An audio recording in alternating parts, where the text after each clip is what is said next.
pessoal, estamos mais uma vez no nosso Café com Guerra, dessa vez com uma convidada muito especial, a doutora Joane Oliveira, médica ginecologista, que a gente vai falar de um tema tão importante que é relacionado ao câncer de mama e, sobretudo, nessa época que nós estamos aqui do Outubro Rosa. Doutora, seja bem-vinda.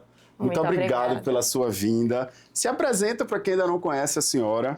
Boa tarde, gente. Obrigada pelo convite, Antônio. É um prazer. Eu amo quando sou convidada para conversar sobre saúde da mulher. Sim. Eu acho que mitos têm que ser desfeitos, informações têm que ser dadas, né? Claro. Eu acho que a saúde, hoje a gente tem muito acesso, mas o que eu vejo no dia a dia é que tem muitos mitos. Sim, verdade. E a gente, principalmente na ginecologia, eu ainda escuto muitas coisas assim.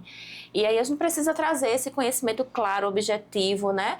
A gente vai procurar informação na internet, a gente tem muita coisa, mas a gente precisa ser muito claro no que a gente precisa trazer, né? Que é a informação, que é o cuidado, né? Que coisa boa. E olha, gente, doutora Joane está com um bebê em casa e apesar de sua agenda toda complicada, pesada, ainda se dispôs a vir aqui para a gente tomar um café, conversar e trazer informações, não é, doutora? Doutora, em relação ao câncer de mama, né, que é o nosso foco, inclusive nos bastidores a gente já estava pensando em falar de outros temas, mas disse, não, vamos deixar para o segundo episódio com ela. Em relação ao câncer de mama, qual é o básico que a gente precisa saber para mulheres que ainda não sabem? Por que esse outubro é rosa? Por que é o outubro, o mês de conscientização? O que é que a senhora pode nos ajudar? Eu acho que esse mês viralizou, vamos dizer assim, né? Era uma campanha pequena, que cresceu. Hoje é uma campanha mundial. Então, o mundo inteiro fala sobre o Outubro Rosa. O mundo inteiro? Mundial. Que bom. Isso. No Brasil, ela chegou em 2002, se eu não me engano, através de uma luzinha que se acendeu em São Paulo, no Obelisco. E aí essa campanha foi ganhando força, né? Mas ganhando força justamente pela importância que ela tem do cuidado com a saúde da mulher, né? Então, Outubro Rosa é um convite ao cuidado, ao autocuidado, né?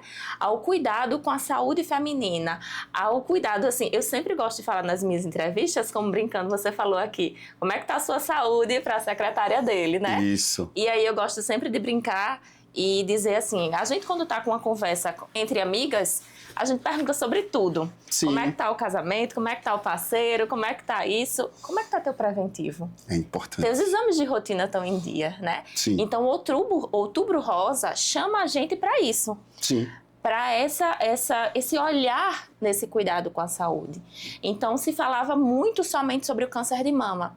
Mais recentemente, a gente vem trazendo esse cuidado amplificado com a saúde feminina. Entendi. Então, câncer ginecológico, câncer de colo de útero, câncer de ovário e o câncer de mama. Então, o câncer de mama continua aí firme nessa campanha. Ô, doutor, e são doenças que você consegue rastrear, né? Isso. Então, isso é uma coisa que ainda me deixa muito triste quando eu vejo pacientes jovens morrendo por uma doença prevenível ou uma doença curável se a gente for encontrado em estágio inicial.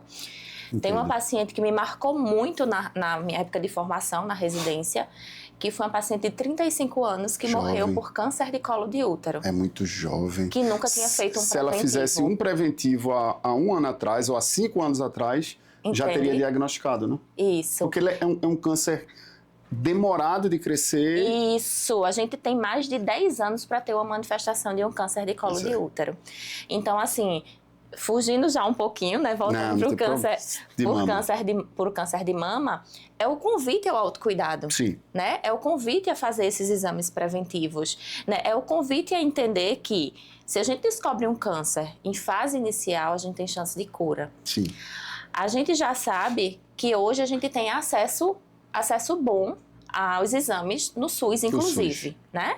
Disponibiliza tudo, né? Isso. No particular, cada um tem ainda mais acesso, claro. Mas no SUS a gente tem. O que é que a gente ainda percebe? Vergonha. Imagino. As pacientes não querem ir porque não se sentem à vontade ou porque teve uma experiência ruim. Sim. Em outro atendimento ginecológico. As mulheres falam muito que aperta, né? Por exemplo, sobretudo a mamografia. A mamografia, né? A minha esposa sempre conversa que aperta e tal, mas é porque um minutinho só. Isso. E eu gosto de dizer assim, poxa, uma vez no ano, né? Claro. Para prevenir sua saúde, então acho que vale a pena. Mas a campanha também traz esse olhar acolhedor para as pessoas que têm, o olhar para dizer, eu costumo dizer assim, tem muitas pacientes que chegam para mim, doutora, a senhora me indica um ginecologista em Recife, por exemplo? Vamos lá pesquisar, porque a gente tem muitos profissionais bons hoje, então Sim. falta a gente escolher, direcionar. Eu gosto sempre de dizer assim, quando chega uma paciente para mim, doutora, eu estava morrendo de medo de vir fazer o exame. Traz tua amiga, vem, minha amiga nunca veio, traz ela, né? Claro. Incentiva. Então, Sim. isso também faz parte da campanha do Outubro Rosa, né? É a gente incentivar as mulheres a ter esse cuidado. Hoje eu não vejo tanto, mas assim que eu comecei minha prática na ginecologia, eu escutava assim, às vezes eu estava atendendo consultório popular, então tinha muito barulho, muita ficha, e eu conseguia ouvir a conversa de fora, e ela dizendo assim, ai, tô com medo porque não sei quem disse que vai doer. Ou então minha amiga disse assim, bichinha, tá lascada, agora tem que fazer todo ano. E eu não vejo mais essa fala. Entendi. E eu acho isso muito bom, porque veja, se eu digo pra você, Antônio, é um exame péssimo, você vai fugir dele enquanto você puder. Verdade. Né? Mas se eu digo assim, amiga, é bem tranquilo, vai pra doutora fulana, que foi ótimo, Sim. foi super tranquilo. Então hoje eu já vejo essa mudança de padrão. Que bom. Sabe? E eu fico muito feliz com isso. Claro. E assim, eu não falo só do meu atendimento. Eu falo do atendimento da maioria dos ginecologistas, pelo menos, que eu conheço. Sim. Então esse atendimento mais cuidadoso, mais humanizado, né? Então a gente já percebe isso na maioria. Então a gente ainda tem taxas muito baixas de realização de preventivo. Vou falar da parte ginecológica. E é tão bom quando a gente vê um médico que olha no olho, né? Porque, por exemplo, nós temos uma experiência aqui um pouco ruim com os médicos, sobretudo os peritos.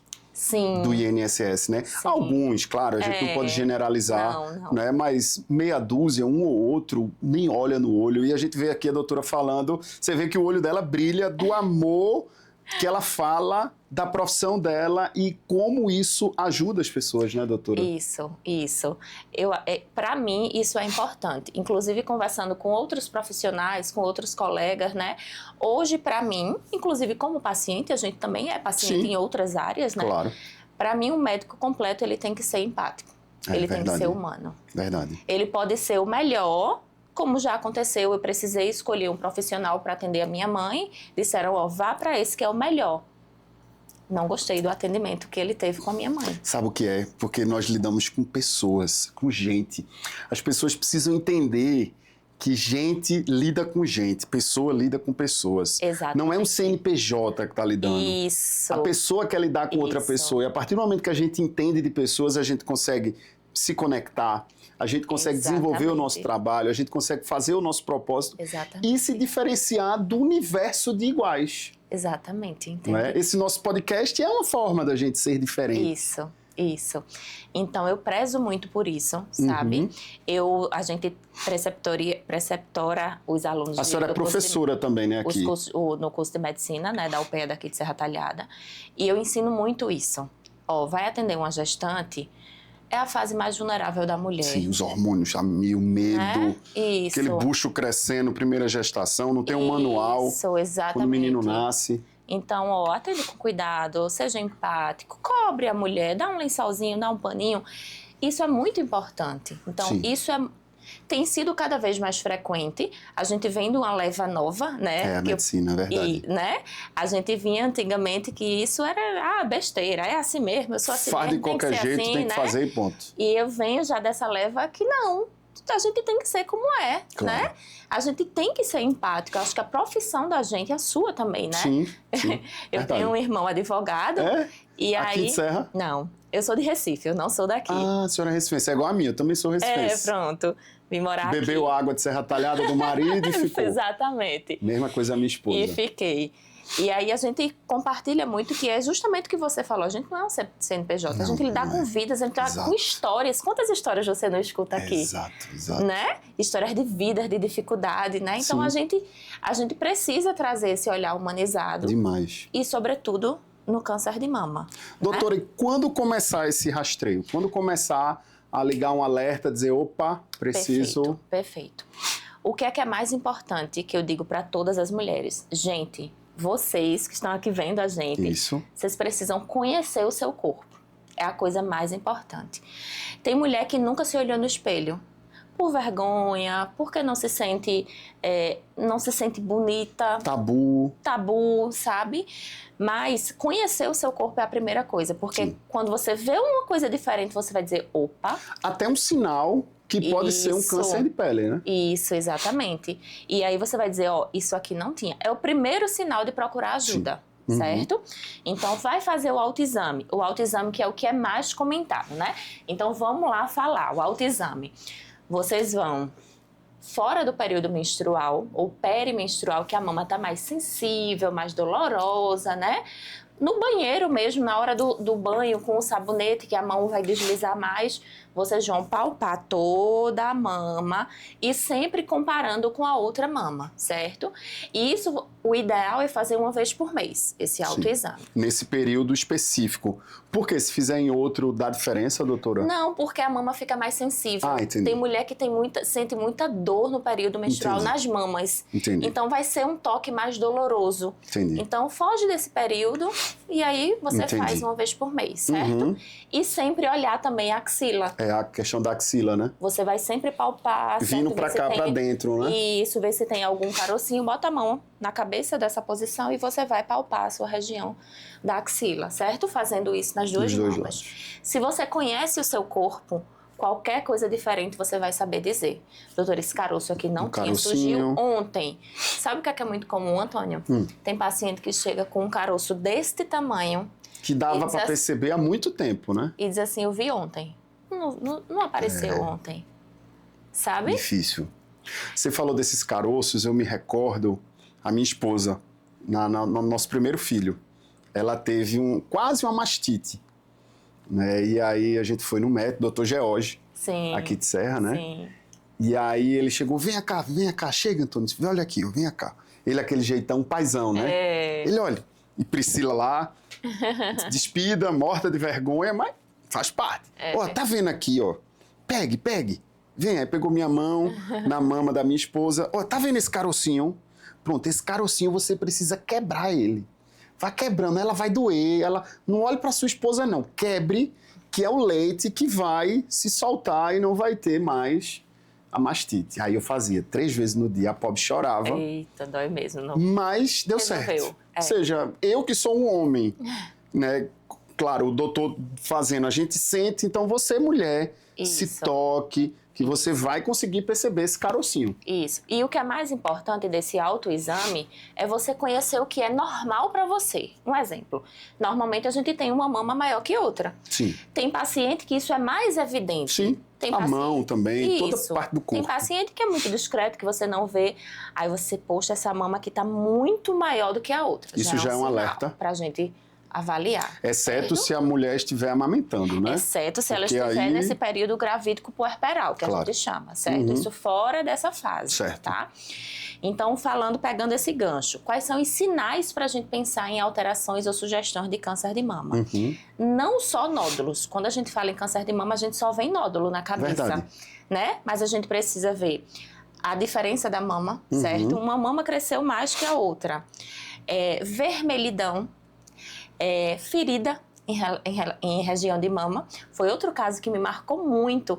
Assim que eu me formei, que fui dar plantão nessas emergências em UPA, então eu trabalhava numa UPA em Jaboatão. Sim. E aí chegava uma senhorinha, que ela já vinha há muitos atendimentos e chegou em mim. E aí ela dizia que tinha uma ferida na mama e todo mundo só passando antibiótico para resolver essa ferida, tudinho, e essa ferida não cicatrizava. E aí eu disse, deixa eu olhar, posso ver? Aquilo era um câncer de mama. Quando eu conversei com a senhora, acho que semana passada, né? Aí no meu Instagram apareceu umas feridas aqui, assim, ó. Né? Você vê que era uma ferida que meio preto, algo totalmente diferente, como se fosse um furúnculo, né? Com odor, sabe? Odor fétido, que a gente chama. É aquela ferida que não cicatriza. Presta atenção, viu, meninas? Qualquer ferida na mama não é sinal de câncer de mama, tá? Mas... é aquela ferida que não cicatriza. É uma ferida que você já tratou e ela não cicatriza. Pode ser um sinal. É um sinal de alerta. Sim, tá? claro. Então, ferida, retração, ao invés de um nódulo, a pele tá... Imagine uma casquinha de laranja de laranja cravo. Tá engelhando para dentro. Engelhando para dentro, puxando, sabe? Isso também pode ser um sinal de câncer de mama, certo? Porque pode ter algum nódulo ali puxando realmente. Entendi. Ou então, alteração ali que retrai aquela pele, tá? Então, é outro sinal importante que foge do nódulo. Sim. Certo? Descarga mamilar, que a gente chama. Além desse palpar, a gente precisa pegar o biquinho do seio, que é o mamilo, e fazer uma leve expressão. Gente, não é? Eu acho muito engraçado isso, porque tem gente que aperta assim, que não chega é a até doer. espremer, não. É uma leve expressão para a gente ver se tem algum conteúdo. Entendi. Tá? Então, saiu alguma coisa, é uma descarga sanguinolenta, um líquido, isso também é um sinal de alerta. Entendi. Tá? Nada disso é diagnóstico de câncer de mama. Se eu perceber sair uma secreção na minha mama, eu tenho um câncer de mama. Não. São sinais de alerta que você precisa procurar uma avaliação. Provavelmente está tendo uma alteração hormonal aí que pode ser isso, né? Exatamente. Ou um excesso de prolactina. É prolactina, né? Isso. Prolactina é o hormônio que vai fazer a produção de leite. Então, essa prolactina, esse excesso de leite, se a gente palpar na mulher que amamenta, é leite. Adolescente, tá tudo certo. Homem adolescente também tem isso, né? Quando tem uma... Isso, quando entra tem um nessa pico fase de testosterona puberdade, alto. Isso, entra nessa fase da adolescência, pode ter, né? São sinais que a gente tem que ver, ó, deixa eu conferir se tá tudo certo, mas não são sinais específicos de câncer de mama, tá? Entendi. Pegando um gancho aí no que tu falou de meninos, né? Sim. A gente tem que lembrar que câncer de mama também incide homem, tá? 1%, mas acontece. 1% de 230 milhões de habitantes é muita gente. É muita gente. Eu gosto sempre de trazer isso também quando eu trago dados, né? E aí, quando a gente fala de dados, parece pouco. Mas eu sempre digo assim, tu já pensasse se esse pouco fosse tua amiga? Oxe, tá doido. Tua mãe, tua filha, tua vizinha, aí dói. Não, e né? se você pode... Gente, o mais interessante é, se você for todo mês, todo ano, mês não, no médico, se você fizer os exames de rotina, você consegue detectar, poxa, mês que vem a gente vai falar do novembro azul, isso. Né, que é a mesma coisa para homens. Isso. Né, já estou até para falar com o Neyton, né, um grande amigo, para a gente falar sobre isso. Poxa, se é algo tão simples, a gente precisa acabar com esse preconceito, esse estereótipo, esse tabu. Porque, poxa, é um toque, beleza, é incômodo? Você fica envergonhado? Fica. Mas é a tua saúde. Exatamente. Poxa, faz parte da vida, né? Exatamente. Doutora, e dos exames de frequência? Né? A gente já viu o alerta. Aí surgiu o alerta. O diagnóstico, né? Como é que a gente faz? Né? O rastreio que você falou. Isso. Qualquer mulher, em qualquer idade, pode fazer ultrassom de mama, tá? É a mesma coisa da mamografia, não? Não, são dois exames diferentes, né? A mamografia, que é o que mais se fala, que é aquele exame que aperta. Tem paciente que diz que eu acho uma graça, que faz sanduíche de peito, porque aperta. Porque aperta, né? É como se fosse um raio-x, uma radiografia, né? Claro. Então, a mama vai para aquela máquina e vai realmente fazer uma chapa, vamos dizer assim. De baixo em cima. Vai apertar, certo? Tanto assim quanto assim, para que a gente tenha as duas incidências para a gente avaliar. Muitas pacientes relatam que é incômodo, né? Mas aí é como a gente falou no começo, é uma vez por ano, eu acho que vale pra gente ter esse cuidado. E olha, eu acho que não é tão incômodo quanto o toque masculino, viu, gente? Por favor. É verdade. Não é tão incômodo quanto o toque masculino. Então, ó, faz lá, deixa de frescura. É verdade. E aí quando eu preciso fazer a mamografia, né?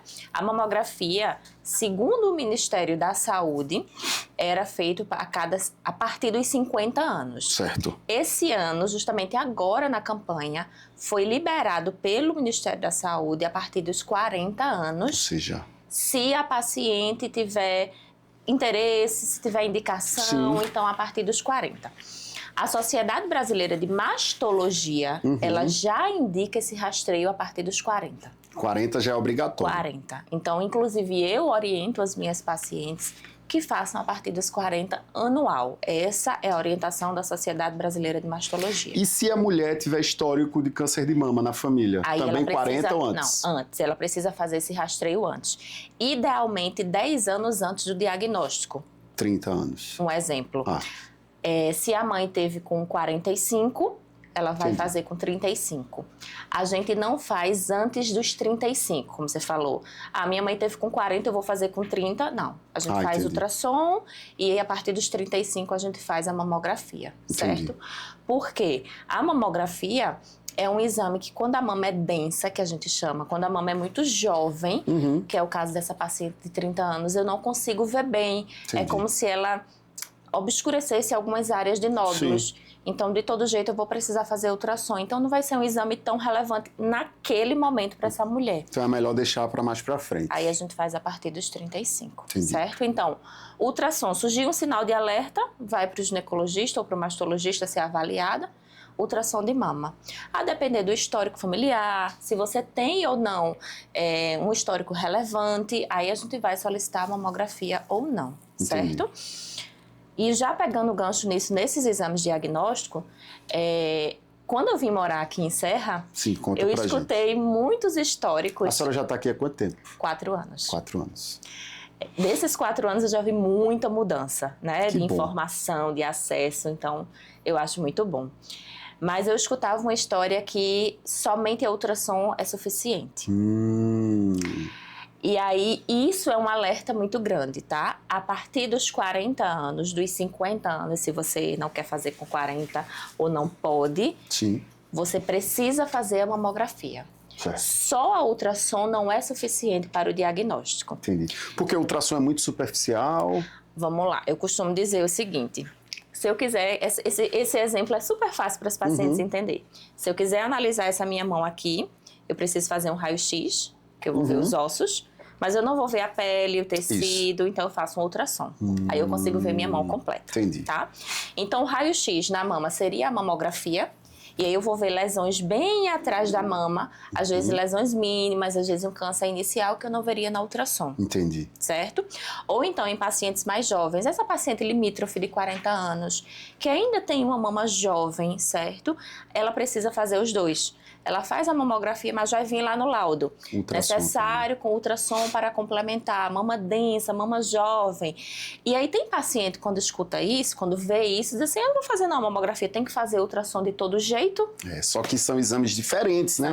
São abordagens diferentes, olhares diferentes. Né? Completamente diferente. E as dois juntos, eles são complementares e a gente consegue fazer um diagnóstico adequado. E aqui em Serra existe equipamento, tanto público como privado, para fazer os dois. Tranquilo, para fazer serviços, os dois. Né? Exatamente.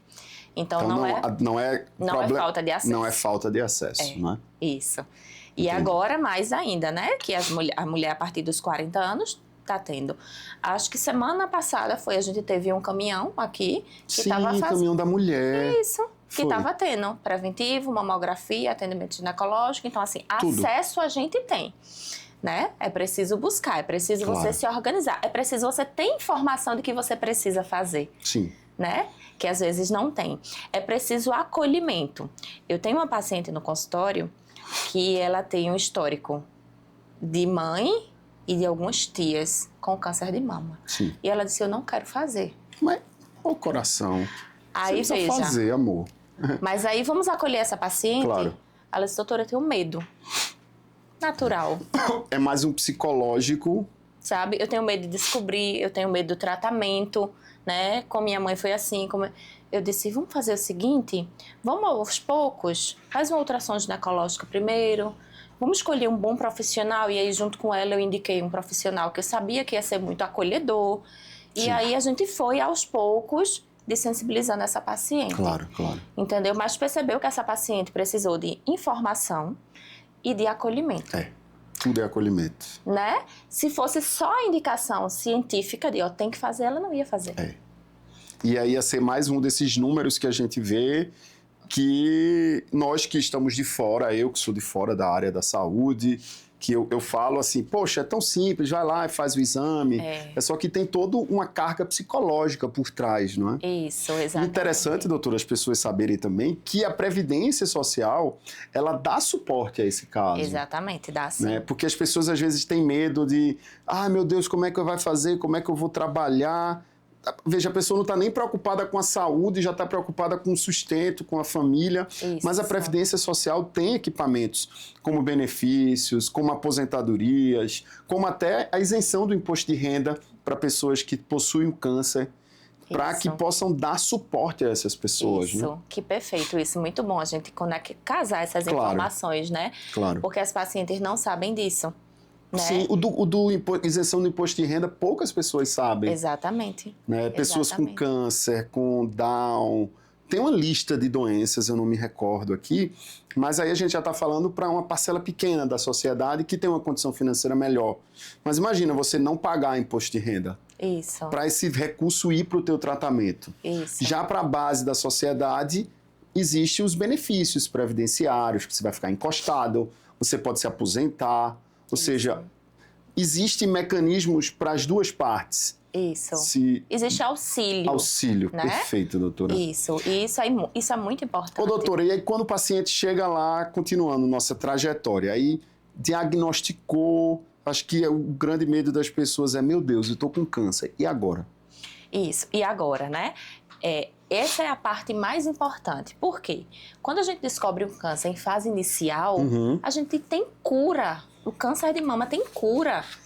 Porque a maioria das mulheres acham que não tem cura. Que ali eu vou passar por aquele tratamento doloroso, chato, cheio de intervenções, mas eu vou morrer de todo jeito. Não é uma sentença de morte. E não necessariamente vai retirar a mama, né? Porque às vezes a mulher já pensa, vou morrer, vou tirar minha mama, vou ficar com aquela cicatrizona enorme. Perfeito. Né? De ponta a ponta. Que a gente sempre pensa no pior, né? Isso.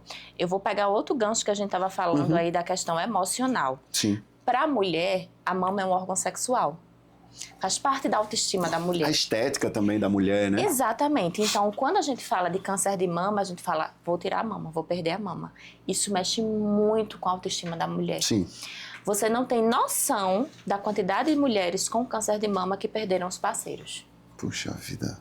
Toda vez a gente, nessa mesma cadeira, a gente conversa. Semana passada, ou foi retrasada, nós estávamos com Milena.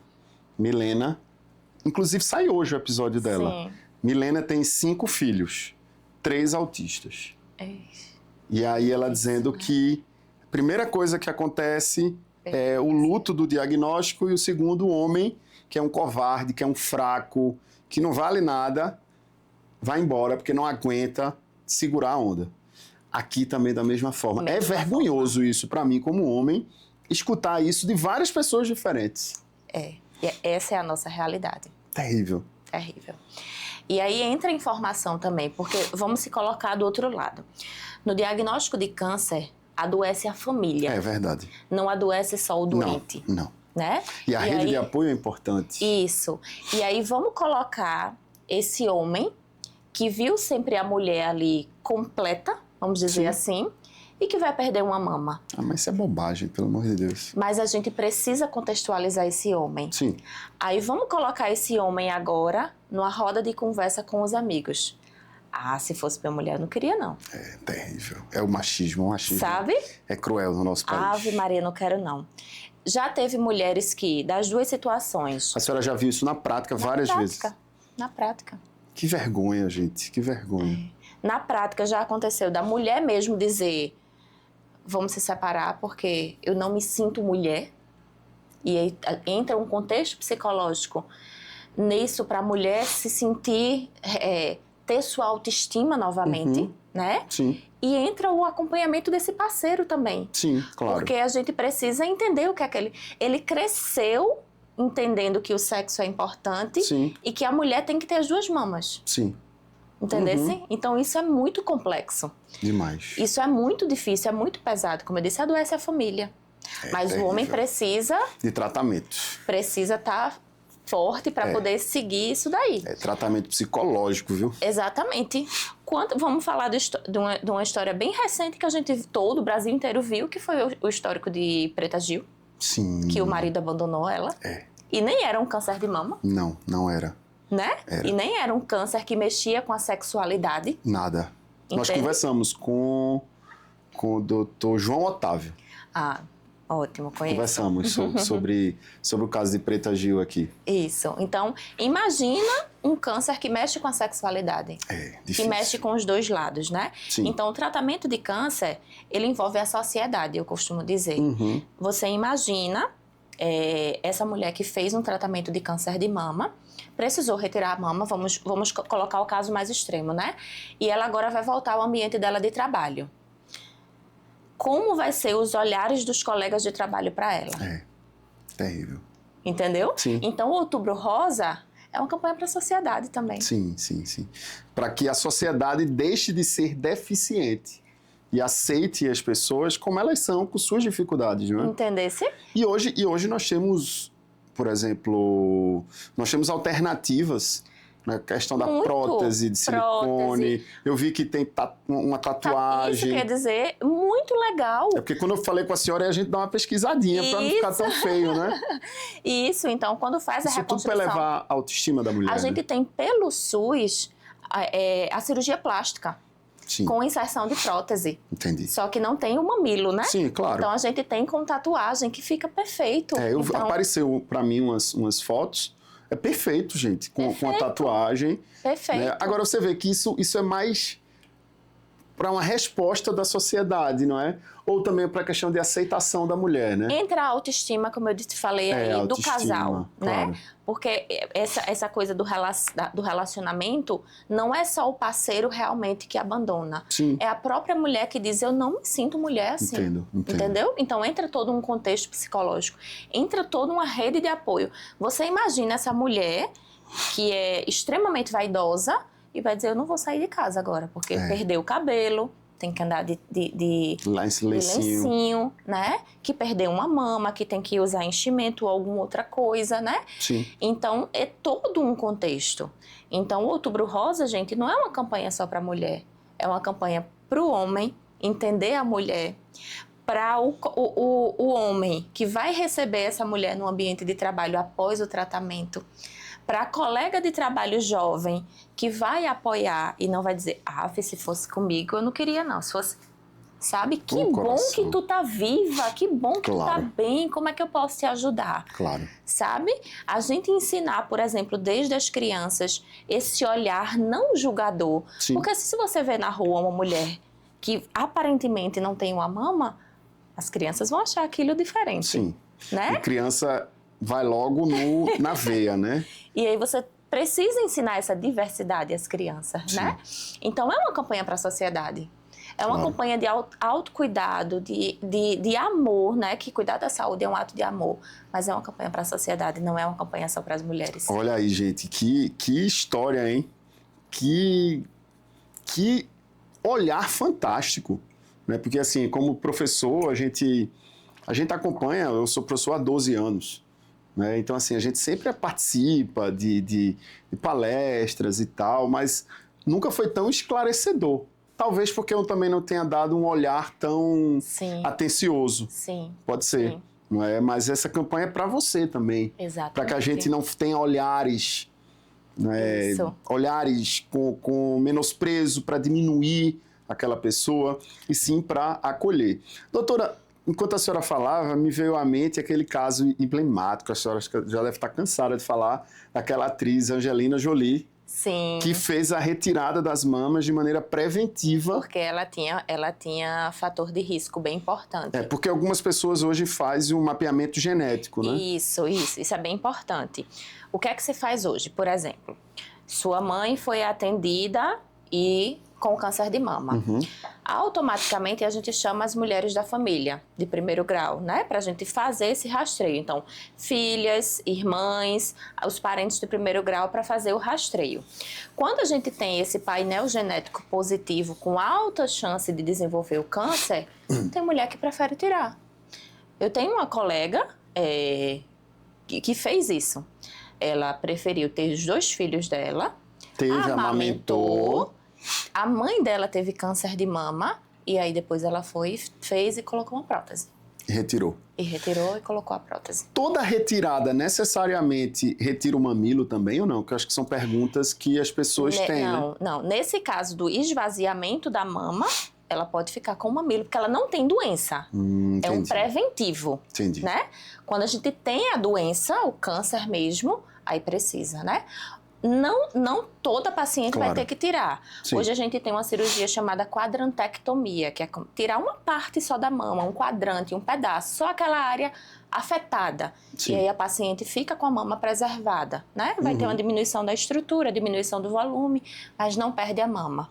E por isso que a gente precisa que essa paciente no início descubra precocemente. No início. Ô, doutora, tem um mito que algumas pessoas falam, não sei se é mito, se é verdade, não quero dar spoiler aqui, mas que o uso de anticoncepcional pode aumentar o risco de câncer de mama. Não. É mito? É muito comum, né? É muito comum quando a gente fala de reposição hormonal, né? Na perimenopausa, na menopausa, de causar o câncer. Existiu um estudo, eu acho que esse estudo foi de 2011, eu acho que eu estava terminando a residência, não lembro mais agora, que foi o WHI, falando sobre reposição hormonal e esse histórico de câncer de mama.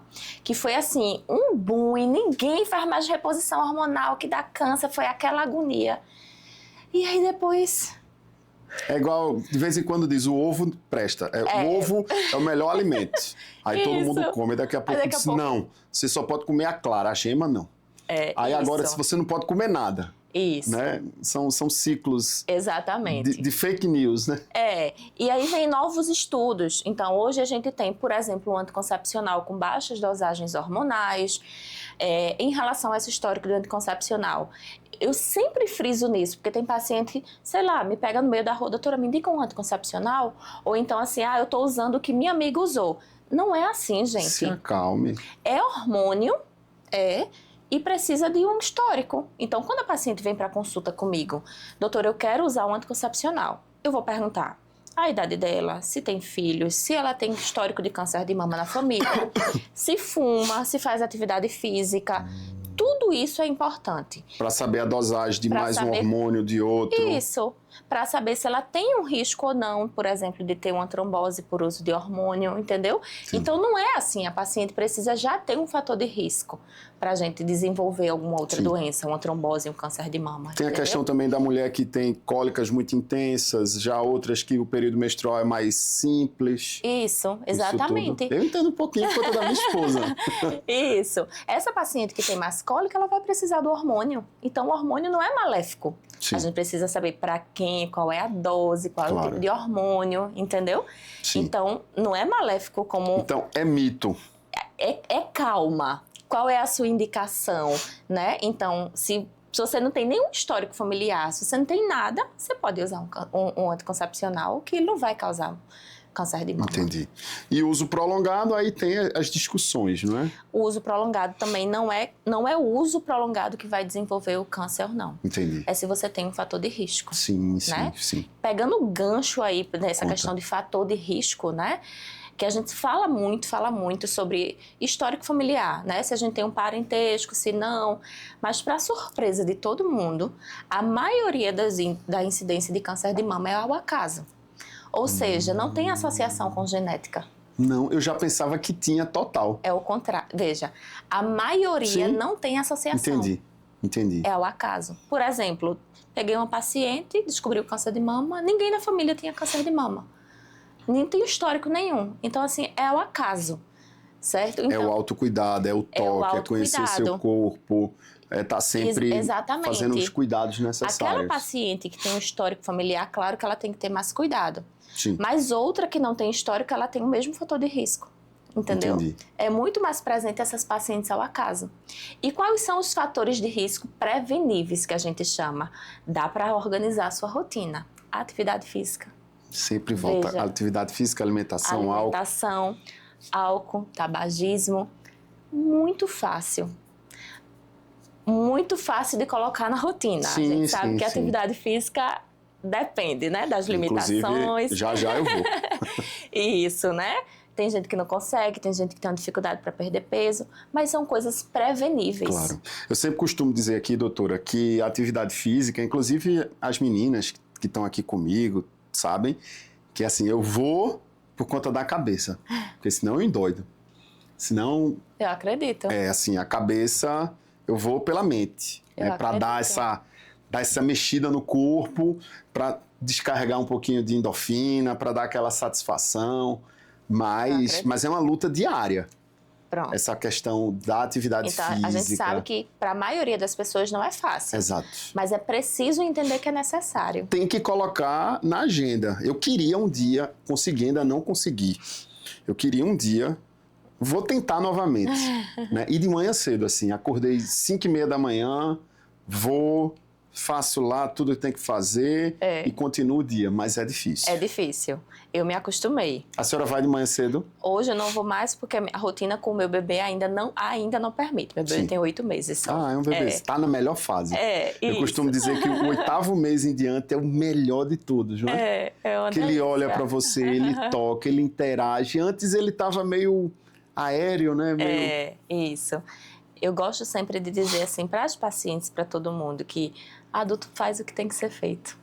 Não dá pra gente escolher muita coisa, não. Se você quer qualidade de vida, né? A gente tem que fazer o que é. Verdade. É bom comer um bolo de chocolate todo dia? Ah, seria ótimo, seria. Né? Mas a gente já sabe que aquilo não é salutar. Sim. Né? Atividade física é a mesma coisa. Tem que fazer. Né? Então, tem que fazer. Antes de eu engravidar, eu não tinha outro horário. Eu chegava já à noite muito cansada, eu não conseguia mais fazer. Eu também. E aí eu sabia que eu precisava da atividade física para eu engravidar de maneira saudável. A senhora tem quantos filhos? Eu só tenho um. Tenho. Mas eu tive um histórico prévio de abortos. Ah, entendi. E aí, assim, eu queria engravidar, estava naquele processo. Entendi. Então eu tinha que fazer. Então o horário que eu encontrei era 6 da manhã. Oh, coisa. Guerreira. E aí, é ruim, é péssimo. No começo a gente vai se arrastando. Eu era aquela pessoa que não funcionava de manhã. Somos Super dois. Me acostumei. Foi? Era o horário que tinha que ser feito. Tem que ser feito. Me acostumei. Pois eu preciso tomar vergonha na cara para fazer isso. E aí foi. Hoje eu sinto falta porque eu não consigo mais nesse horário. Mas essa fase do bebê. Essa fase do bebê é uma delícia, delícia. Nós temos 2 filhos. Maria Beatriz, que vai fazer 10 anos, e Luiz Antônio, que fez 5. Fez 6. Já tá bem grandão. Já temos 2 e final do mês eu já vou fazer minha vasectomia já. Pronto, desse encerrou. E aí já... Encerrou a prova. Já era. Doutor, o que a gente pode falar mais sobre o nosso tema? Veja aí suas anotações. Vamos lá. Porque eu acho que ainda tem coisas. Nós falamos dos aspectos psicológicos, vimos a questão desses mitos e verdades, a prevenção, o autocuidado, o contexto do Outubro Rosa. Isso. Um pouquinho dos dados epidemiológicos, né? Que é o que eu falei, né? Quando a gente fala assim de Outubro Rosa, todo mundo sabe o que é. As outras campanhas, por exemplo, Novembro Azul, outras que todo mundo tem, a gente escuta ainda falar pouco. O Setembro Amarelo. Isso, verdade. Mas Outubro Rosa todo mundo já ouviu falar. Sim. E não é à toa. Né? Então, esses dados, né, a quantidade de câncer, a quantidade de mortes por câncer é muito relevante, né? Então, a gente já sabe que, trazendo aqui uns dados para vocês, né? Traga. O câncer de mama é a principal causa de morte por câncer entre as mulheres. Caramba, é muito importante, gente. É muito importante. É comparado ao câncer de próstata para o homem? Ou o câncer de mama é mais agressivo do que o de próstata? Também é uma pergunta fora do roteiro. Não é que é mais agressivo. Em termos de incidência. Seria a mesma coisa no sentido de descobrir o precoce, tem tratamento, ele é lento. Cura. Isso. É a mesma coisa do câncer de mama. Entendi. Por isso que hoje a gente fala mais do Novembro Azul para desmistificar esses cuidados com o homem. O homem se cuida muito menos do que a mulher. Muito menos. O homem só vai no médico depois de 1 semana sentindo dor. Exatamente. E já tentou de todas as formas, todas as medicações. Mas fora isso, Google. Antônio, tem muito tabu. Tem? Né? Demais. A mulher cresce sabendo que a partir do início da vida sexual ela vai fazer o preventivo. Exato. Pronto. Ela já escutou a mãe dela falando isso, ela já viu a mãe dela indo para o ginecologista. O homem só descobre depois. O homem não, Então, essa conscientização, né, esse preparo. E pode ver que quando a gente fala do Novembro Azul, e aí, se você falar numa roda de homem, eita, já fosse fazer teu toque, tá chegando teu dia. É né? verdade, essa então, brincadeira. Tem até uma brincadeirazinha, eu não posso. A senhora entrou no assunto, eu vou falar. Saiu Outubro Rosa, entrou o Novembro Azul. Não sei se a senhora já viu. A mão sai do peito e o dedo entra. Isso. Eu brinco assim, mas eu já fiz o toque. Já fiz. É terrível, é horrível, horrível. É uma sensação péssima. Mas meu pai teve câncer de próstata, meu avô materno, meu avô paterno. Então, assim, tem que fazer. Foi feito e vida que segue. Exatamente. Graças a Deus não deu nada. Exatamente. Né? Pior era se tivesse feito e tivesse aparecido alguma coisa. A gente compara essa questão com a sexualidade feminina. Para o homem, hoje não muito, né? Mas muito antigamente, para o homem levar um toque retal, acabou a masculinidade do homem. Verdade. Entendeu? Sim. Então, assim, isso precisa muito ser falado. Sim. Eu sempre gosto de ir por esse aspecto de acolhimento, de entender. Claro. Porque não é assim, simplesmente, faz porque tem que fazer, não. Por que você não quer fazer? O que é que Muitas acontece? Muitas vezes é um trauma de infância. Ou uma falta de orientação. Isso.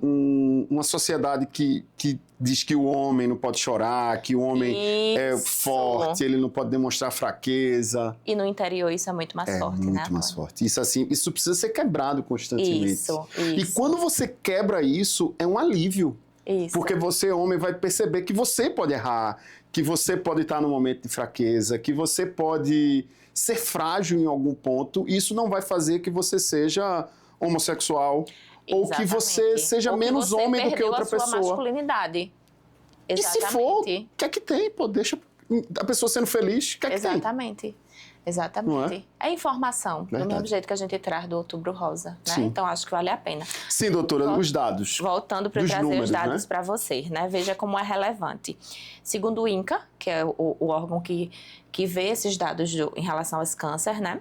De 2023 a 2025, a gente teve 73.610 novos casos anual no Brasil. Isso não é no mundo. 73 novos. Novos. Fora os que já tinham. Fora os que já tinha. É muita gente. Nesse mesmo período, a gente teve 173.690 mortes no Brasil. Puxa vida. É muito. É muita gente. 170 mil pessoas é muito. É muito. Em um ano. Em um ano. De uma doença que é tratável, prevenível. Exatamente. É muita gente. É muita gente, entendeu? Serra Talhada, onde a gente mora, tem 92 ou 95 mil habitantes. Entendeu? Ou seja, é 2 vezes o tamanho da cidade por ano de pessoas. Perfeita essa sua comparação para a gente poder entender. É muito, é como se tivesse matado toda a população de Serra Talhada dentro de um ano. E o Sistema Único de Saúde oferece todo o tratamento, né, doutora? Desde o acolhimento até a parte estética final. E isso é parte estética também. Hoje a gente tem nesses centros de tratamento de câncer até essa parte de tratamento alternativo. Gente que fornece peruca, gente que fornece essas tatuagens do mamilo, apoio psicológico, nutrição, tudo é envolvido. Para o câncer, a gente precisa de uma equipe multidisciplinar, que a gente chama. Então, são vários profissionais. Então, tudo isso é fornecido pelo SUS. E assim, as mulheres são muito mais organizadas do que o homem, não é? Porque, por exemplo, eu volto de novo para o homem, para o caso do homem, que é algo parecido, me relevem que eu não sou da área da saúde, mas é algo parecido, né? Claro que eu não sei em relação de intensidade do câncer de próstata, mas que tem todo esse tabu. Mas a gente não vê esse envolvimento do homem tal qual a gente vê da mulher. Sim, exatamente. O homem é muito seco, ele é muito na dele, ele não pode dizer que fez o toque, vai mentir, vai mentir. Eu falei aqui ao vivo, eu tô nem aí. Exatamente. Ainda não percebe como essa rede de apoio vai te ajudar, escutando as outras pessoas, você expressando seus sentimentos, como isso vai lhe fazer uma pessoa melhor. Isso. E a mulher é muito organizada, né? Isso, exatamente. Então, essa rede de acolhimento é muito importante. Aos poucos está mudando para o homem também. Sim. Mas para a mulher a gente tem realmente essa rede de acolhimento, porque como eu disse, do tempo que eu cheguei aqui para hoje, do tempo que eu comecei atendimento ginecológico para hoje, eu já vejo um olhar diferente nessa questão de, eita, vai doer, vai incomodar, a mulher não faz não. Não, eu já vejo o contrário, entendeu? Sim. Eu já tenho pacientes hoje que dizem assim, doutora, eu gostei do seu atendimento, eu marquei para minha amiga tal dia. E aí eu vou vir com ela até a porta e ela vai ficar à vontade com a senhora, porque ela nunca veio. Falando do seu atendimento, doutora, onde a pessoa lhe acha? Olha ali para a câmera que vai dar um corte Vamos muito lá. massa. Eu atendo na Clipan, mais conhecido aqui em Serra Talhada como a clínica de Dr. Ilo Melo. Fica por trás da Igreja Matriz, na rua Joca Magalhães, 320. Ótimo. Mas eu vejo que a senhora tem uma presença digital bem atuante, né? Qual é o seu Instagram? Meu Instagram é doutora Joane Oliveira. E aí meu nome se escreve Johany. Joane Oliveira. Todo dia tá postando, falando de cuidado. Eu gosto bastante de interagir, porque eu acho que informação sempre é válida, né? Inclusive, para quem assistir esse podcast, né, que restou alguma dúvida, quer algum cuidado, algum atendimento, alguma coisa que a gente possa orientar, né? Consulta pelo Instagram, é mais complicado, mas uma orientação a gente sempre está lá disponível. Ótimo. A senhora atende também, faz teleconsulta? Não faço, porque essa parte do exame físico é mais ainda complicado, né? Ainda não consegui. Tem alguns colegas que fazem, mas para mim fica muito deficiente sem esse exame físico. Ó, gente, gostou da doutora Joane? Vai lá, atrás da Igreja Matriz, segue ela no Instagram e se cuida. Se cuida, que é o mais importante. A senhora estava dos dados epidemiológicos, não foi? Isso. Que a gente, aqui é o seguinte, doutora, a gente vai para um assunto, volta. É isso. A ideia é essa, é uma conversa bem leve mesmo. Isso. A faixa etária, né, de maior incidência, né, a gente tem que maior incidente dos 40 aos 49 anos. Então, a gente tem os dados também de 2018. Dos 40 aos 49 anos, a gente teve 71.204 casos. É muita gente. Muito. E veja, dos 35 aos 39... É um paciente jovem. Demais. Né? A gente teve 19.576 casos. É muito. É muito também. E exatamente essa é a população economicamente ativa. Exatamente. É a pessoa que está lá no auge do seu trabalho. E lembre-se, mais uma vez, se cuide. E se você for segurada da Previdência, se for trabalhador de carteira assinada, for um microempreendedor, se tiver uma MEI, você tem condições de ficar afastado das suas atividades durante esse período do tratamento. A senhora acredita que já deve ter cansado de emitir laudos para que as pessoas consigam, né, orientando doutora? o diagnóstico, o que é que tem, o que é que precisa, né? E a partir daí você vai ficar, sei lá, 6 meses. O tratamento dura quanto tempo, doutora? Depende. É relativo, né? É muito relativo. De meses a anos, não tem como a gente dizer. Entendo. Porque por exemplo, a paciente precisou fazer uma cirurgia, às vezes tem sequela, precisa de um acompanhamento. Quando tem o que a gente chama de esvaziamento axilar, porque precisou tirar os linfonodos, às vezes fica com o braço mais inchado. Tem a questão muscular, né? Que às vezes também tira um pouquinho de músculo, né? Às vezes precisa fazer uso de algumas medicações que perdem essa massa muscular, que perde a força. Depende. Depende. E muitas vezes a gente precisa, né? Eu tenho um caso que me marcou muito também, que foi da minha funcionária. Conta pra gente. Ela trabalhava comigo em Recife, que foi justamente na transição pra gente vir morar aqui em Serra. E ela me relatou que estava com esse nódulo, tudinho. E A senhora já era médica? Já, isso foi antes de vir pra cá. Ah, sim. Tem 4 anos. Já era ginecologista e obstetra já. Entendi. E aí ela fez a ultrassom e viu um nódulo com uma característica assim... Bem feia, vamos dizer assim. Bem característico para maligno. E aí eu sei que a gente adiantou essa biópsia, ela conseguiu fazer bem rápido e saiu, e realmente era um câncer. Então ela veja, ela trabalhava comigo, era funcionária, e ela tá em benefício até hoje. Olha aí. Se tratando. É o mais importante, é isso. Se tratando. Com seus direitos garantidos. Sem a preocupação de, meu Deus, como é que eu vou comprar o cuscuz, a charque? Isso. Porque faz parte da Previdência Social, né? Exatamente. Doutora, e ainda tem mais algum dado? Deixa eu ver. Não, os dados foram esses, foram os dados mais relevantes, né? A gente falou que é a principal causa e a incidência e a faixa etária, para a gente ter em mente que não é só o idoso. A gente pensa que o câncer de mama é doença de pessoas mais velhas. Geralmente pensa de 40, 45, mas estamos vendo casos aqui de 34 anos. Isso. 35 anos. Exatamente. Ou seja, geralmente as pessoas com 35 anos Vamos fazer um panorama aí. Já são recém-casados, já estão planejando aí um filho ou outro. Porque a nossa população cada vez mais planeja os filhos mais tarde. Né? Antigamente, nossos pais, nossos avós... Com 25 anos já tinha prole definida. Com 25 anos já tinha 5 filhos. Exatamente. Né? Hoje não. Hoje acho que já é 30, 35, né, doutora? Perto de 40. Depois dos 35, com certeza. Demos uma pausa aqui para beber água. E aí já descobri várias histórias, viu, com a doutora Joane. Inclusive que nós estudávamos no mesmo colégio, em Recife. Só não vou dizer a época... Para não entregar a idade, Para não entregar a idade, né? Mas eu estudava na unidade de Boa Viagem, a doutora estudava na unidade de Olinda. E tal qual eu vim beber água aqui por conta da minha esposa, ela veio beber água aqui por conta do marido dela. E hoje, nós recifenses moramos aqui. Mas, vai ter o segundo episódio com a doutora Joane. A gente vai falar de doenças ginecológicas, o câncer do colo do útero, essa questão de DST também, né, doutora? Sim, é tão importante falar. Sim.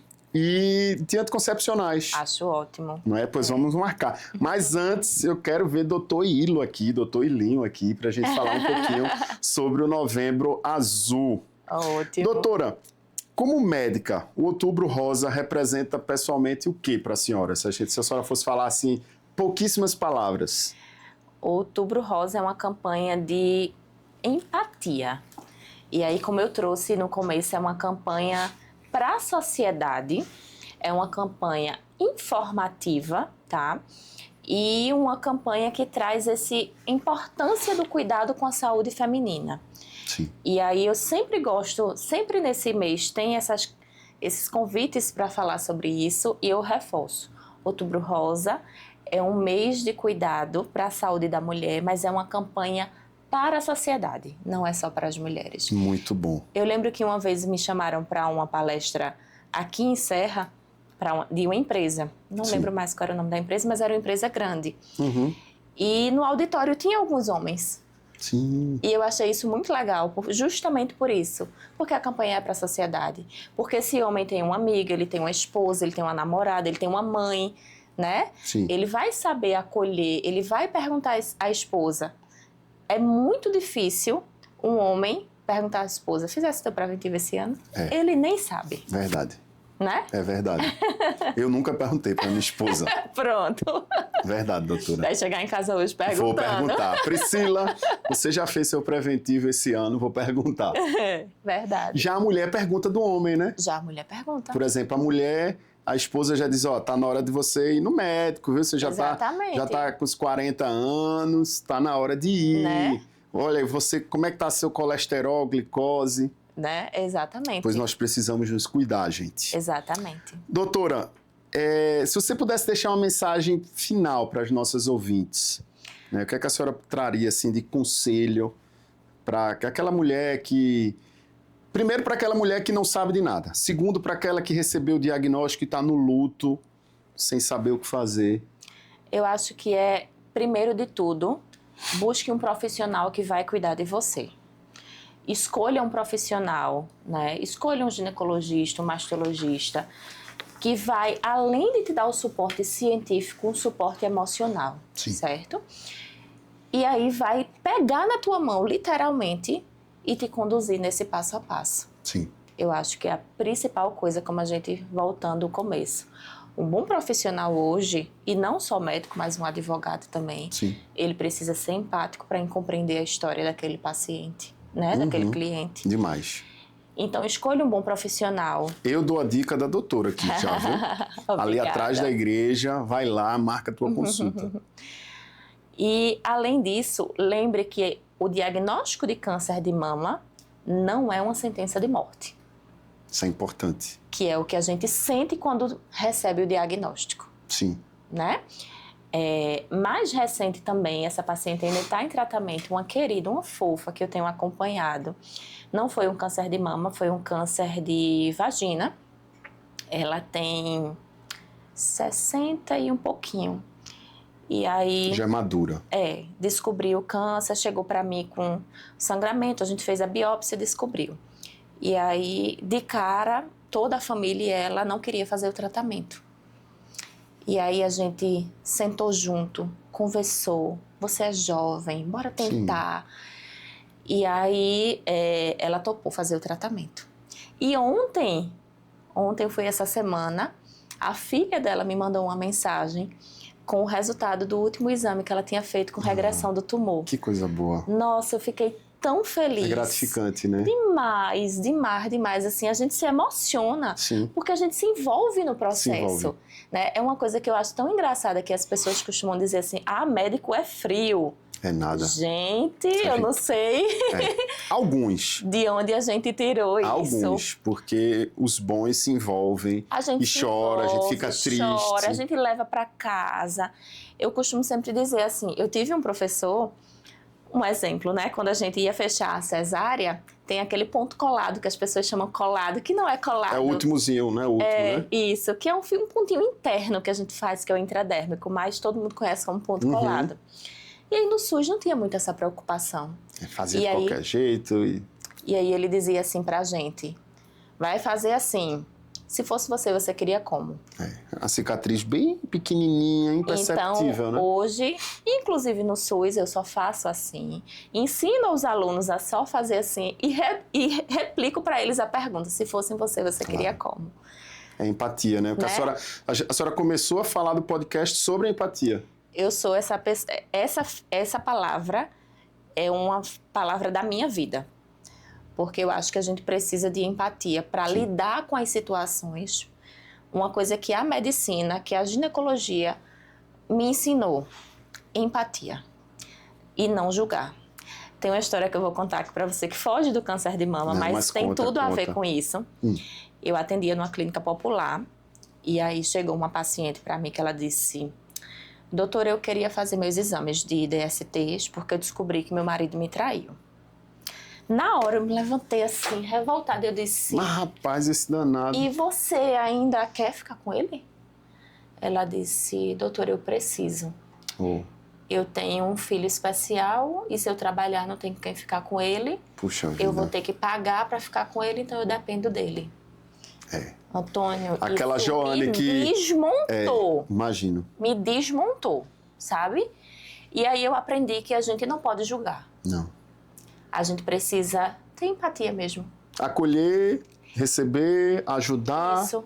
E hoje meu questionamento é, porque infelizmente isso é uma fala comum no consultório. É uma pena, mas é isso.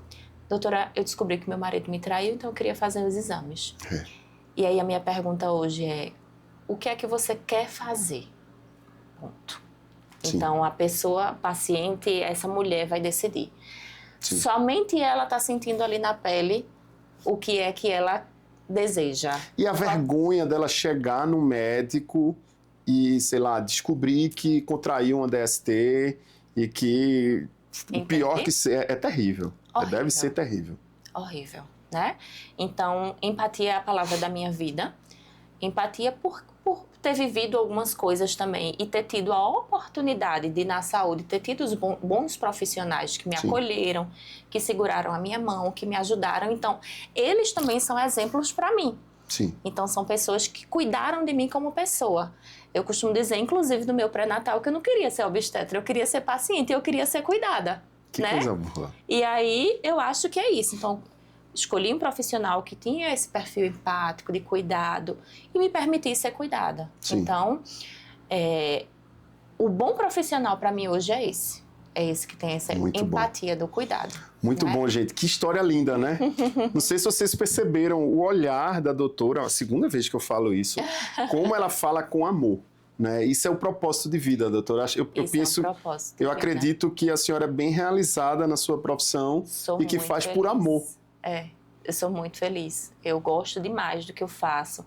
Eu gosto de ouvir histórias, como a gente estava falando aqui, eu gosto de conversar. Sim. Às vezes eu me perco nas consultas, porque eu gosto de ouvir o que tem por trás das pessoas. Sim. A gente não é só uma doença. Sim. A gente não é só doutora, eu descobri um câncer, eu descobri que meu marido me traiu.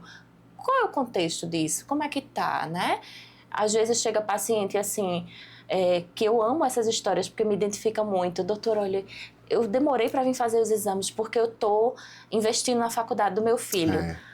isso mexe comigo porque foi a história da minha vida. Sim. Foi a história da minha mãe reproduzindo, se esforçando para que eu e meu irmão tivessem um ensino superior, sabe? Então, essas histórias de vida, amo ouvir, né? Demais. Então, isso é empatia, isso é respeito, isso é acolhimento. Não dá para separar. Então, a gente não é frio, tá, pessoal? Não, aqui eu tenho certeza que não, viu? Né? Então, a gente não é frio. E, como eu disse, a maioria dos profissionais hoje, não existe esse médico frio, né? Existe esse médico que vai te ajudar, que vai te acolher, que vai te conduzir aí nesse tratamento desse câncer de mama, nessa, doutora, meu marido me traiu, não sei o que fazer, o que é que eu faço, sabe? Então, assim, é escolher um bom profissional. E, como eu digo, não só eu, mas alguns colegas têm esse perfil de atendimento, de acolher, de abraçar, de ir junto mesmo, né? Quando eu inicio um pré-natal, eu digo, ó, a gente tá junto. Vamos embora, né? Durante 9 meses. Qualquer queixa é importante, qualquer dúvida é importante. Demais. Né? Então, a gente precisa desse olhar. Então, empatia para mim é a palavra de vida, né? Mas é uma palavra de troca no consultório. Sim. Do mesmo jeito que a troca, como eu gosto de cuidar, eu amo quando eu recebo um carinho. Sim. Eu amo quando essa paciente me dá um feedback de, ó, minha mãe está melhor, sabe? Que bom. Essa semana também eu recebi de uma paciente que precisou ficar internada no OSPAN, aqui no Hospital Regional da gente do SUS, porque tinha uma possibilidade de um parto prematuro. E aí a gente ficou, a gente vai te segurar até a gente conseguir. Se entrar em trabalho de parto, infelizmente teu bebê não vai sobreviver, mas bora segurar aí até enquanto a gente conseguir. Claro. Nasceu, viveu coisa boa. Por muito tempo e depois o bebê morreu por outra causa. Menos mal, né? Isso. E aí, depois, agora, bem recente, ela engravidou, não pôde fazer o pré-natal particular, mas ela sempre me mandava. Mandava foto, tudinho, e recentemente ela me mandou. Olha, minha filha nasceu, tá aqui, que lindo. Você faz parte da minha história. Então, eu amo isso. Sim. Né? Então, a gente ama receber esse carinho também. Verdade. Né? Quando nós lidamos com pessoas, né? Isso. A senhora como médica, eu como advogado, aqui nós temos também essas histórias e é gratificante. Exatamente. É muito gratificante, né? Então, o câncer de mama, voltando a essa campanha, é empatia, é cuidado, né? A gente precisa disso. A gente precisa, eu digo assim, de mulheres fazer essa corrente do bem. De sair, ó, tu já fizesse teu preventivo esse ano, vai fazer, marca com a doutora, marca com aquela é boa, vai. Eu vou contigo se tu tiver com medo. Eu vou contigo, exatamente, eu vou marcar pra tu, eu vou até a porta e tu fica mais à vontade com a doutora. Claro. Entendeu? Então, hoje eu já vejo muito isso e isso eu fico muito feliz, né? Então, a gente precisa, a campanha do Outubro Rosa é isso, é cuidado, é um ato de amor com você mesmo, e com a sociedade. Entender toda essa questão do câncer de mama, que não envolve só um diagnóstico, envolve questões psicológicas, envolve, como eu já falei aqui, o não julgar aquele parceiro aprendeu que a sexualidade envolve a mama. Né? Então, a gente tem que acolher esse parceiro também. Sim. Né? E a sociedade como um todo, né? Então, veja que tudo bate na empatia. Demais. Porque é muito fácil julgar aquele parceiro que abandonou aquela mulher. Mas o que é que aquele parceiro estava sentindo? Sim. Né? Gente, que história, viu? Essa é a doutora Joane Oliveira. Doutora, agradeço demais sua vinda. Como foi bom. Pena que nosso tempo chegou, mas já estamos marcando aqui nosso próximo encontro, mês que vem, se a senhora puder, já vamos deixar agendado, para a gente falar sobre câncer de colo do útero, DST, essa questão hormonal para as mulheres. Isso. Obrigado, doutora. Eu que agradeço pelo convite. Como eu disse, eu amo falar de cuidado à saúde da mulher. Eu amo trazer essas informações de maneira clara, objetiva para a sociedade, sem tabu, sem mito. Sim. Né? Eu acho que é isso. E estou à disposição, né? Então, quem tiver ainda alguma dúvida, vai lá no Instagram alguma dela. Coisa, né? A gente está à disposição para essas conversas. Muito obrigado, doutor. E ó, você já sabe, né, gente? Esse é o meu, esse é o nosso Café com Guerra. Tamo junto e é só o começo.